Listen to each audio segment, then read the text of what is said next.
സംസ്ഥാനത്ത് ജയിലുകളും കോടതികളും ബന്ധിപ്പിച്ചുള്ള വീഡിയോ കോൺഫറൻസിനായി കൂടുതൽ യൂണിറ്റുകൾ ആരംഭിക്കുന്നു. തടവുകാരെ കോടതിയിലേക്ക് കൊണ്ടുപോകുമ്പോഴുള്ള വെല്ലുവിളികളും സാമ്പത്തിക നഷ്ടവും ഒഴിവാക്കുന്നതിനായാണ് കൂടുതൽ യൂണിറ്റുകൾ ആരംഭിക്കുന്നത്. ഇതിനായി 95 ലക്ഷം രൂപ സർക്കാർ അനുവദിച്ചു. 18 യൂണിറ്റുകളാണ് ജയിലിൽ വീഡിയോ കോൺഫറൻസിനായി നിലവിലുള്ളത്. ഇതിനു പുറമെ 21 വീഡിയോ കോൺഫറൻസ് യൂണിറ്റുകൾ കൂടി സജ്ജമാക്കാനാണ് സർക്കാരിന്റെ തീരുമാനം. ഇതനുസരിച്ച് കോഴിക്കോട് ജില്ലാ ജയിലിൽ ഇപ്പോഴുള്ള 2 യൂണിറ്റുകൾക്ക് പുറമെ 1 യൂണിറ്റ് കൂടി സജ്ജമാക്കും.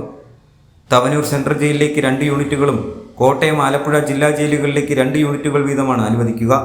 2019 സംസ്ഥാനത്ത് വീഡിയോ കോൺഫറൻസിന് ജയിലുകളിൽ തുടക്കമാവുന്നത്. ജയിൽ ആധുനികവൽക്കരണവുമായി ബന്ധപ്പെട്ടാണ് വീഡിയോ കോൺഫറൻസ് വിപുലമാക്കാൻ സർക്കാർ തീരുമാനിച്ചത്. തടവുകാരെ വിവിധ കോടതികളിലേക്ക് കൊണ്ടുപോകുമ്പോഴുള്ള വെല്ലുവിളികളും സാമ്പത്തിക നഷ്ടവും പരമാവധി ഒഴിവാക്കുന്നതിനാണ് കൂടുതൽ യൂണിറ്റുകൾ ആരംഭിക്കുക. കൈരളി ന്യൂസ്, കോഴിക്കോട്.